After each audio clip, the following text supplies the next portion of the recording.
Oke, assalamualaikum warahmatullahi wabarakatuh.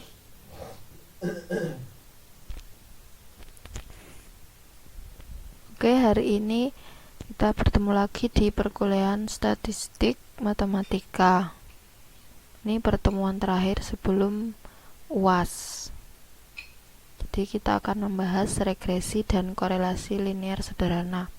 Kemarin sudah dibahas tentang hampiran normal, ya. Oke, lanjut. Persamaan regresi di sini merupakan persamaan matematik yang memungkinkan peramalan nilai suatu peubah tak bebas dari nilai peubah bebas. Kemudian ada diagram pencar atau scatter diagram, diagram yang menggambarkan nilai-nilai observasi peubah tak bebas dan peubah bebas. Peubah tak bebas berarti misalkan Y sama dengan 2X, berarti yang bebasnya itu X-nya, Y-nya berarti tergantung dari Y, jadi dia Y itu tak bebas, seperti itu. Nah, ini diagram scatter. Jadi persamaannya umumnya Y sama dengan A plus BX, jadi variabelnya ada X dan Y. X-nya sebagai peubah bebas, dia nggak tergantung bergantung yang siapapun. Y-nya, hasil Y ini pasti bergantung dari variabel yang lain yang di sini. Nah, ini salah satu bentuk diagram pencarnya. Nilai peubah bebas ditulis pada sumbu X horizontalnya dan tak bebas di Y-nya.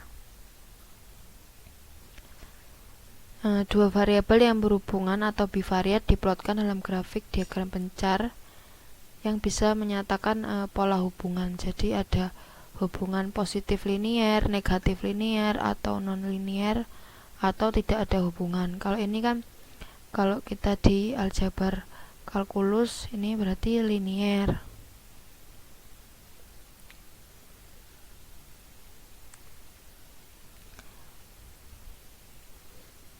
Lanjut contohnya yang umum biasanya umur dan tinggi tanaman. Umur sebagai X-nya dia tidak bergantung pada siapapun. Tinggi tanaman dia bergantung, bisa bergantung pada umurnya. Biasanya kalau umurnya masih baru kan dia pendek, semakin umurnya lama semakin dia tinggi tanamannya.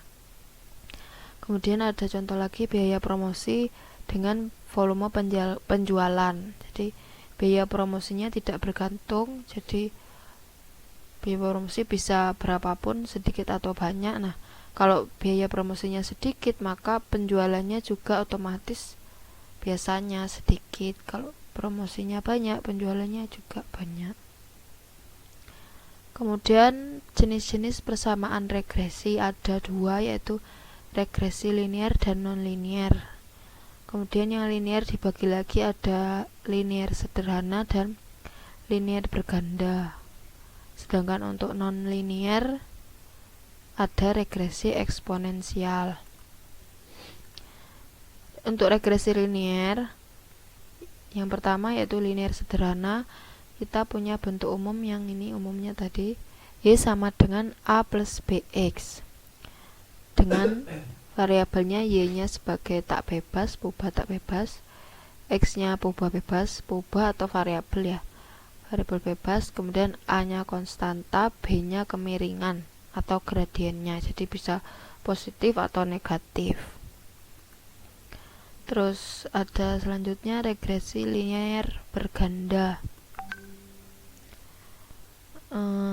Bentuk umumnya seperti ini, Y sama dengan A plus B1X1 plus B2X2 plus titik plus sampai BN/XN. Jadi Y-nya sebagai variabel tak bebas, A-nya konstanta, kemudian peubah bebasnya ada X1 sampai XN. Terus kemiringannya ada B1 sampai BN. Jadi karena berganda dia ada banyak variabel bebasnya. Kemudian selanjutnya tentang regresi non-linier. Salah satunya ya regresi linear terdiri dari regresi eksponensial. Bentuk umumnya Y sama dengan A kali B pangkat X. Eksponen kan misalnya perpangkatan.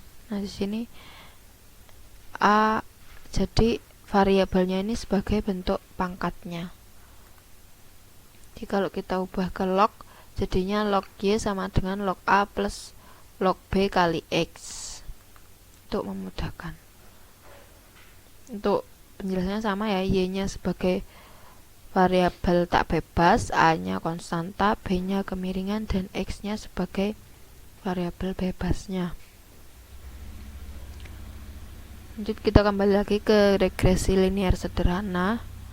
Di sini metode kuadrat terkecil yaitu metode paling populer untuk menetapkan persamaan regresi linear sederhana. Bentuk umumnya yang tadi ya. Nah, nilai B-nya ini kan tadi kemiringan, bisa jadi positif atau negatif. Jadi kemiringannya kan bisa bernilai positif atau negatif. Nah, ini kalau dia bentuknya gini, ke atas dari kiri ke kanan itu naik, berarti dia positif. Kalau dari kiri ke kanan itu turun, berarti dia negatif.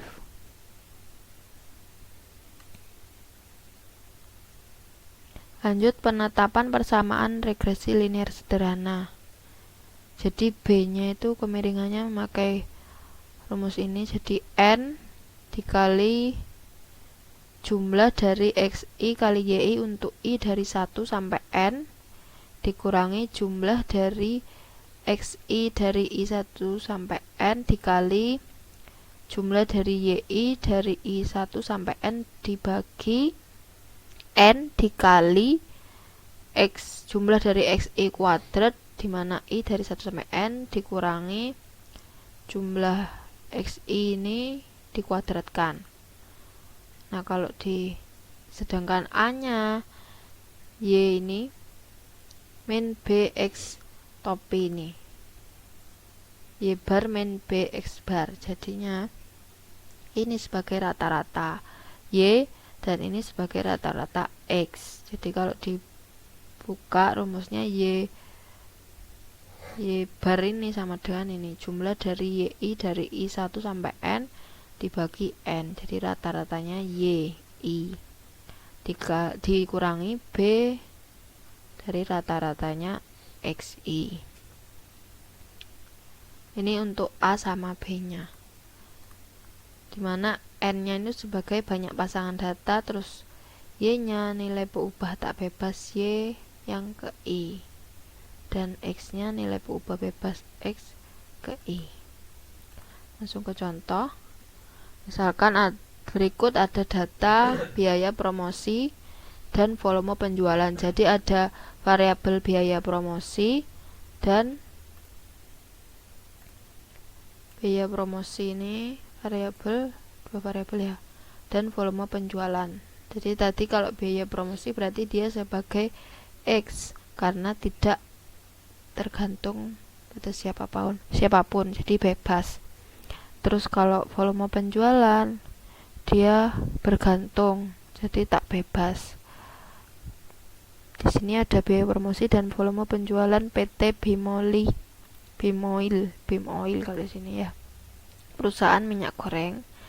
Nah, ini tabelnya, jadi dia X-nya sebagai biaya promosi pada beberapa tahun ini ada 1, 2, 3, 4, 5. Jadi ada 5 tahun. Kemudian ini masing-masing tahun pertama, kedua, ketiga, keempat, kelima. Kemudian Y sebagai variabel tak bebasnya di sini. Terus ada jumlah X-nya, jumlah Y.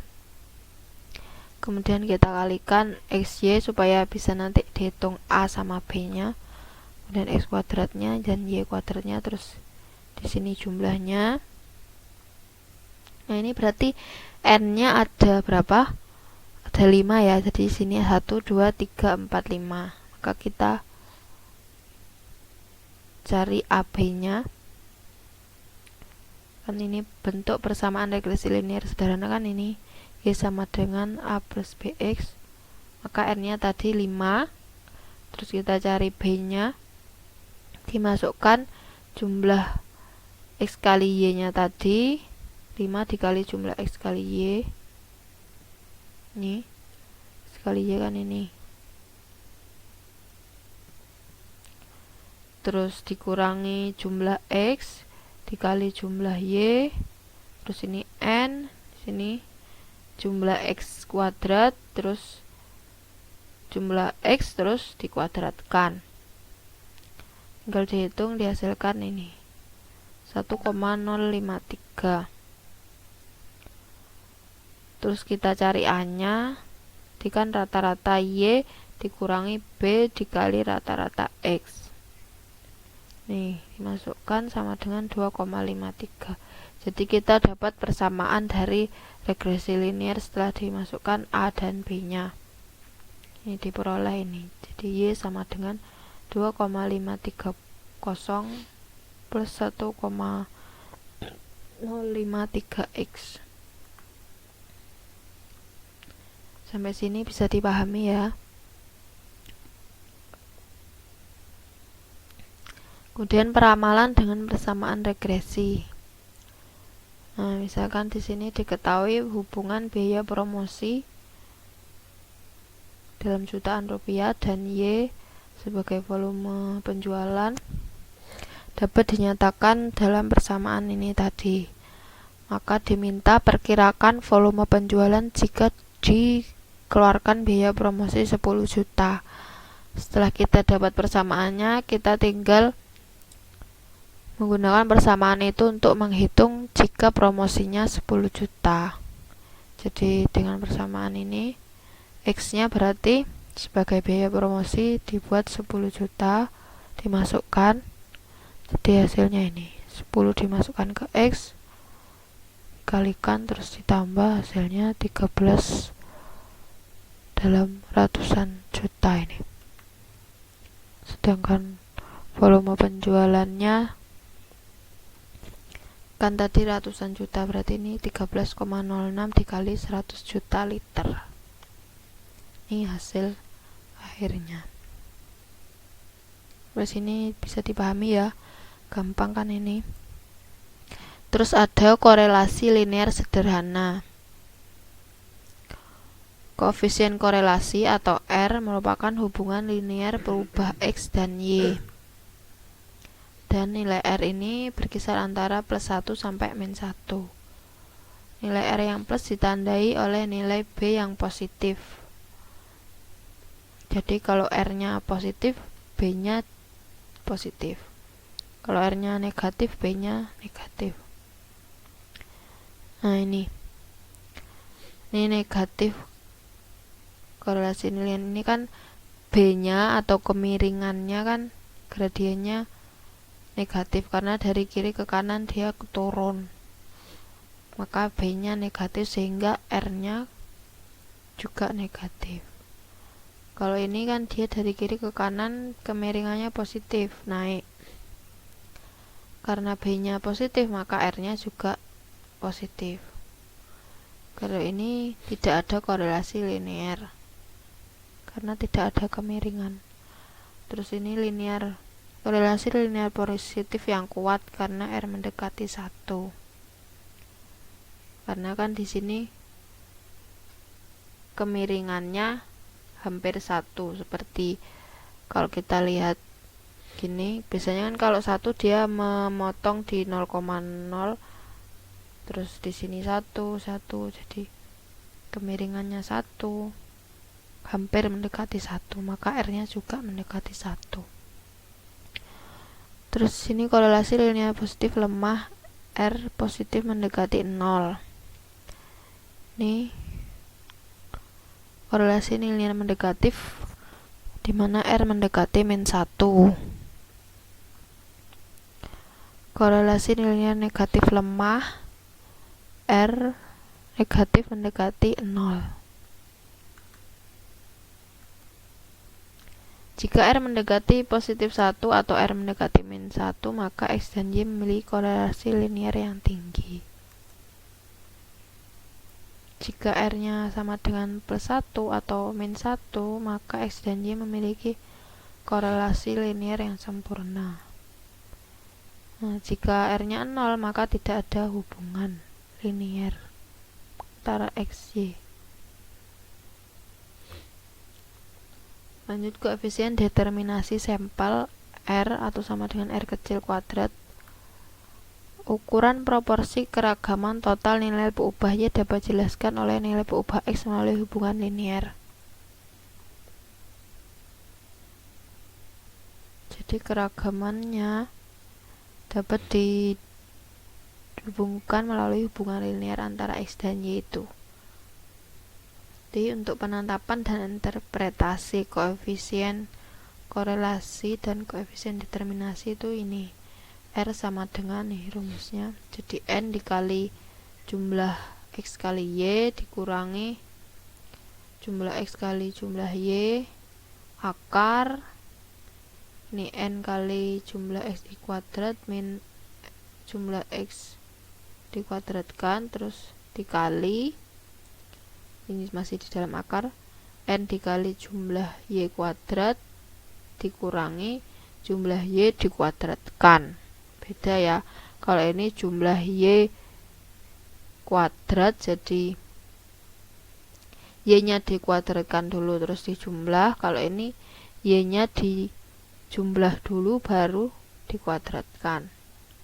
Sama ini juga, ini jumlah X nya dulu dikuadratkan baru dijumlah, ini X nya dijumlah dulu baru dikuadratkan. Sehingga untuk koefisien determinasinya atau R besar sama dengan R kecil kuadrat. Dari ini koefisien korelasi, ini koefisien determinasi.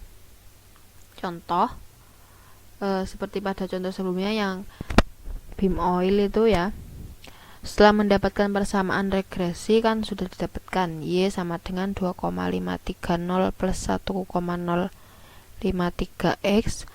Diminta hitung korelasi, koefisien korelasi dan koefisien determinasi.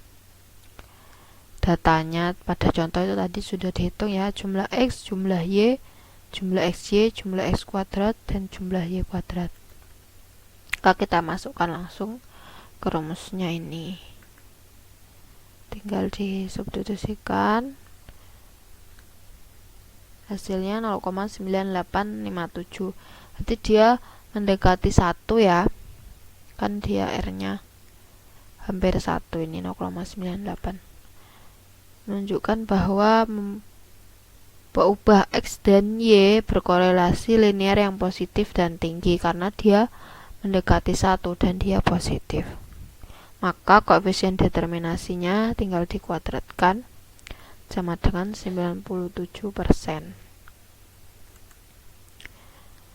Nah, nilai ini 97% menunjukkan terdapat 97% proporsi keragaman nilai peubah Y yang dapat dijelaskan oleh nilai X melalui hubungan linier. Sedangkan 3%-nya dijelaskan oleh hal lain. Jadi ada sebesar 97% keragaman yang didapatkan oleh Y akibat X melalui hubungan linier, sedangkan 3%-nya ada faktor-faktor yang lain seperti itu. Jadi karena Y nya ini kan tergantung dari X, hasil dari Y didapatkan karena ada X nya itu bagaimana itu. Oke, sampai sini. Kalau ada pertanyaan